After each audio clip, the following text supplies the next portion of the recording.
I feel like they intentionally put unbreakable fences in the first game, so then when the second game came out, you'd be so like, much hype. holy fucking shit, dude, give us breakable fences. Can you just drive into some fences so we can see how... unbreakable they are? Yes. Alright, well, so that starts off our podcast. We're going to talk about some State of Decay 2. Well, you know, this game's not bad. This is the first I've ever seen of it, and I was kind of surprised to hear that it was an indie game. Like, it totally could have fooled me. I feel like they've totally released, like, AAA games that are way worse quality than this game. Like, how so? Like, in terms of what? Wow, look at how unbreakable these fences are. Good God. Yeah, that's the first thing. Like, in that trailer, as soon as they show the breakable fences, our excitement showed, it's... Oh, look at this car. It's really nice. It's like the pizza delivery car. It's just to make driving around so much easier. Like... Yeah. You can get to point A to point B faster. Yeah, I don't know. It's honestly, like, it's not even, like, an update that's intuitive. It was unintuitive to make unbreakable fences in the first place. Then again, when did this game come out again? Oh, man. A couple years ago. I think it was like 24... Does anyone want to fact check that? Google it. GTS? But yeah, no, it was a really good game on release. I know they got some flack for some things, but I mean, it was an indie game, and for what they produced, yeah, dude. For an indie company, it's a phenomenal game. Yeah, it really got a big cult following considering its small launch. Like, yeah, and for me, what they show in that trailer with, like, said breakable fences, huge thing, because as we saw in my attempts here, I can't get through fences. So it was June 5th, 2013. Okay, so it's 2013. I can be caught. Can I turn the sirens on? No. Man. That's Sirens. for the best. State of Decay 2, sirens, please. Yeah. Sirens. Like, I don't even know if I doubt this fence is breakable. Probably not. Like, that... No, that should be breakable. It should be breakable, and I think a lot of this stuff should be breakable in this world. I understand big things. Like, obviously, I'm not going to drive through this car and it's going to blow up, but it'd be kind of neat if it moved. Yeah. Like, if some of the stuff you could move around. I guess the object and the interaction just isn't as good as it should be overall. Well, like, you can knock over, like, signs and stuff. But it's just if your environmental design has all these big, like, fields with fences around them, and you can't break through the fences with a car, then it's like, well, I guess you just have to stick to the roads then, and that just, pads the game time out a lot more than it has to be. Yeah, and I think that might... I don't want to call the developers up, but I think that might have been possibly what they were going for their first game. Because from what I recall when I beat the story, it wasn't a long campaign. Oh, really? I think the biggest part was just collecting supplies for small side stuff. Yeah, that's all I really did when I played it. I didn't fully beat it, but I played it, at least a couple hours. Yeah, and it was a good game. Like, I enjoyed it. It's still one of my favorite zombie games for just the survival aspect. And the thing that I don't know if it's confirmed or if it's still a rumor, but the co-op that's supposed to be in number 2. Oh, no, that's confirmed. That's confirmed. Oh, See, that's gonna bring such a different aspect to the game because now you can actually really cool. Yeah, because how fun would this be just doing just the side missions with everyone? It'd be kind of taking that Dead Island feel. Yeah. And then completing it for this game. That comic ability. Like, yeah. So much. And I think that's what this game does well is it's combined a lot of the good aspects of previous zombie games and put it in one. Obviously, like there is some things that need improving, but considering the year it came out and it again is an indie developer, like they did a phenomenal job. But the other thing is the customizability of bases. Yeah, that's we saw that pretty in cool. the trailer. That's just kind of a lot of freedom. And I'm really hoping that it's not bases that are built based on the campaign, because in this one the base is for the first. I guess the first one was at a church. Right, yeah. And then and this won't be spoilers. So eventually it gets overrun, from what I remember. I mean, the game came out in 2013. Yeah. So eventually it gets overrun, and then you don't have to. Oh. Hello. And then you don't have to. Whoa. Oh. All thoughts derailed by this. Sorry. Oh my god. Beautiful car. I almost don't want you to take it because you're gonna bust it up and it's not gonna look so good. No, I'm gonna drive this one really respectfully. Okay, good. So yeah, they just through progression of the story, the bases disappear and you move to a different base. Where I agree with some of the bases should do that, but I think for the most part, I think you should have some various locations you can set up bases, and you have to actively defend them. So you have to go provide resources. If they run out of resources, they'll be more vulnerable. Yeah, I was just thinking about that. Like, that would be good, but it definitely upped the difficulty in terms of you have to. Yeah, that's something you have to consider. Do people actually like it when you do that? Because Fallout 4 had that, and people hate it. Yeah. See, I think the that. issue with Fallout 4 with that one, and that was something I also did not like very much, is that it was so frequent. Like, Yeah. it's one thing to do that, but Fallout 4 did it like every 5 seconds. You'd go back, you would just clear one of the outposts, and then you talk to the, oh fuck, what's his name? Preston. Preston. yes. And then he'd be like, the same settlement's in danger, and you're like, what the fuck? I just walked over there. And especially on my playthrough of on hardcore for that game, it was really annoying because you can't fast travel. Oh god. At right. least when you're in the regular difficulties, you can fast travel. So I'd spend the majority of my time just walking between places trying to save them, and then I'd get my own ass kicked by some random thing in the middle of the wasteland. It wouldn't even be at the mission. I mean, why? But why would you even bother? Because like I like when I'm doing my playthrough right now, I'm just going to ignore all these settlements that's what because I I end up doing. don't care, right? Like there's no negative aspects. Like you don't get punished for it. So No, it's true. And I think what they should do is make it more mainstream, because I don't. The other thing is like the amount of settlements that you automatically have as soon as you save them. I think you should be able to just render them empty. Period.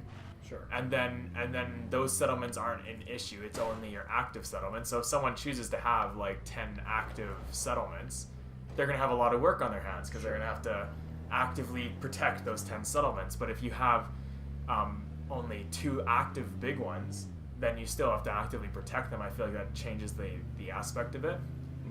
And I think that's one thing Fallout 4, they almost had incomplete, because some of the bases you could leave empty, and then other ones you had to leave at least one settler there, and I think that was kind of stupid. I think it should be your choice on where you have settlements, not because someone was necessarily from there. Because I don't know, in any situation when you're in a survival like that, you're probably going to go where more people are.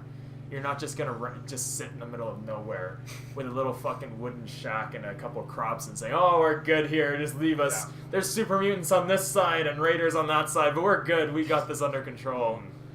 But I think if they incorporated a somewhat similar system to this one with Outpost, I think it'd bring another unique angle to the game. Yeah. I mean, sure. I mean, as long as it is incorporated well into gameplay and isn't annoying and just sort of fits well into what they're going for, then I think it's fine. And I think it's probably something that would be good for the game. It's just. All right. So how do we feel about vehicles? Do we want to see anything different with vehicles in the next game? Well, no, Jarrod, what are the driving controls like? The driving Like, controls just are actually driving really feel good. The one thing that, like, if I'm like, they're pretty reactive, which is nice. So like going around people isn't really a big issue. The one thing I'd like to see is, and I'm with Peter earlier mentioned this, is maybe have a few less vehicles and make it more like evident that you need to be careful with your vehicles. So, because right now for the last I think 10 vehicles I've had, I've just been driving into hordes of zombies. Yeah, and not just taking worrying them at out. all, like about your life or the state of the vehicle. It's like whatever. Yeah, But 'cause, that's like, also a really convenient and satisfying way to kill zombies, though. it is. But they need to Where's the limit. difference? It is supposed to be a zombie survival horror, right? It's not supposed to be I don't know, like Car simulator. What's that cartoon? Overdrive Oh, Sunset Overdrive? yeah, where it's more of a Oh. fun. And same with Dead Rising, where it's more just kill as many zombies as you Yeah. can and how many unique ways you possibly I can. never finished Sunset Overdrive, actually. That game looked actually really fun. I got never it when I got my s- Xbox. I know Eric played a lot of it. I think Graydon did as well. I played a little I'd bit. be getting a little off topic here. Yeah, anyways, back on topic. So cars, I think they need to first have a few less cars. I think you should be able to upgrade cars, however. Not just, I don't remember, I don't think you can in this one, I actually. think it's mainly repairing. Though. Yeah, I'm pretty sure if you leave them by your base, they just repair over time. But I think you should be able to add things to it, like add armor to it, or add spikes to it. I imagine that's something. what they're doing on the new one. By the looks of like that customization system, I wouldn't be surprised if you could act as a mechanic to your car and stuff. Yeah, make cars in general less beefy, but the ability to upgrade them. That way you Yeah. can have a couple that will last. I also think, like, on that kind of aspect of repairing stuff, I think you should have certain NPCs that can do certain jobs. Yeah. So it's not like you would have a mechanic. Like you'd have to find a mechanic somewhere. So like it'd be like somewhat rare to find mechanics. That Yeah. you saw them be like, Yeah. oh man, yes, I need this guy. Yeah, or like a doctor. Like if you wanted to have things at your base, obviously you can scavenge for stuff and it will take longer to deal with. But if you had mechanics, for example, you could give them the job and they would do it themselves. Well, we did see in the trailer it looked like something similar was happening, where like you sort of assigned a role to a survivor. See, that's dumb. that is dumb. It's just what bugs me about it the most is that they had to purposely include ramps so you could jump over the fences.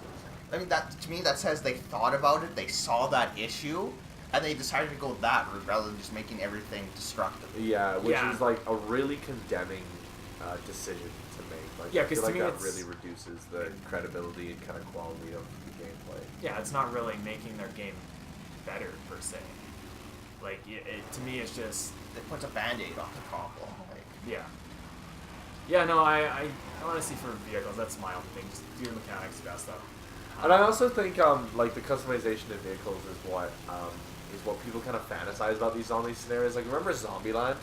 How he had like the giant fucking SUV with like the barricade thing on front and everything, and he would just run into people, and he had like a little like rack for his guns in the back. I feel like that kind of thing. This is what people really romanticize about when it comes to zombie survival games.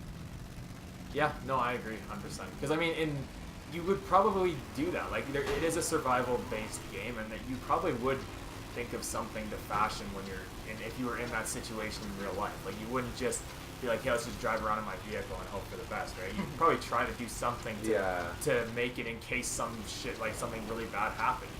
And I really like the idea of like saving survivors with certain skills. oh shit. The other thing I wanted to see is, along with the breaking of fences, which is wonderful to see in that trailer, is more interaction with objects in the world. So like if I was to run, for example, if I was to run into this SUV, which I think is actually mine, so that doesn't count. If I was to run into this SUV and hit it, like you would see movement. I'm not gonna. It's gonna kill my speed, but you would still see movement to it. And I think that's something that, I mean, you need to add more of that interaction because you're trying to make. At this point, they can. Oh shit. Oh, now it's no. time to get out. No, it's fine. Jarrod. Scouts can't go anywhere without running into hordes. Yeah. So just that'd be more along my thing. And then my biggest thing is the settlements. Just It won't be a have problem. more interaction with the settlements, have more customizability, which it looked like they have incorporated Yes, in that absolutely. trailer, in that gameplay trailer for PAX. There's no wheels. There are no tires Fucking on this car. crazy. That's funny. See, that tells me that like cars do just retain damage, like it stays that way. You must have used that in the past and ditched Yeah, it well, here. I'm pretty sure your mid-condition taxi was in the background there. Yeah, no, it's Oh, right there. shit. Yeah. There it is, over there. Yeah, so I'm pretty sure every vehicle starts off new, and at some point when you use it, it just kind of goes downhill. But yeah, no, that'd be my biggest thing. Then, anything else anyone wants to? Just watching the trailers, a lot of improved animations in terms of the zombies and you while driving the zombies on the car. That I really love that sort of thing. Just add small details that enhances the overall experience of the game. Well, it also looks like they fine-tuned the combat a lot, just judging from the trailer. Like, you saw they had, like, customized weapons. Mm-hmm. It was more geared towards gunplay as opposed to, like, whatever the hell this, like, this swinging an axe over the course of 5 years. Like, look at that. Like, who taught this man how to swing an axe? Yeah, I don't even fucking. Oh, There we you go. Alright. Yeah, no, I agree with Yeah. that. The customizability is wonderful. The final kills, like the special kills, like Yeah, criticals, like- were really like, nice. Yeah. It's cool if those will be incorporated more as like part of actual combat than rather than just like animations where you have to like watch them kill it after you've done a certain thing. Is he alive? Oh. I just kicked him. I mean, that's my only Like that shouldn't be the only kill animation.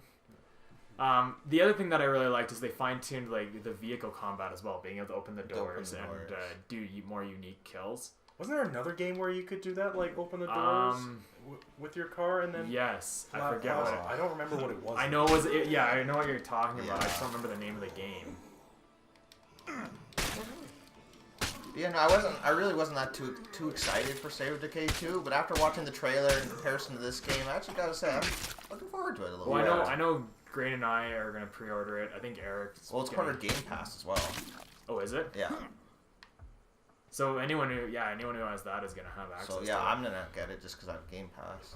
But yeah, no, I'm really looking forward to it. I think it's gonna be a nice game to get 4 people going in, and I think that's the biggest thing they were missing in this one. I bet if they had the co-op involved, I think it'd be more interesting because like it is you're a survivor, and then when your survivor dies, you start from scratch. Like that's actually a neat concept. That's one of the biggest things that I thought was cool. Semi-permadeath. Yeah, because you take control of a different character, but you don't have what you had before. You now are down to just like small resources, things like that. All right, I think that pretty much sums up. Anything else anyone wants to add quickly? I like trains. I like breakable fences. We'll bring you guys. Fridge in the We'll corner. guys, Fridge. bring you guys State of Decay 2 when it's released. Yeah, and more fridges.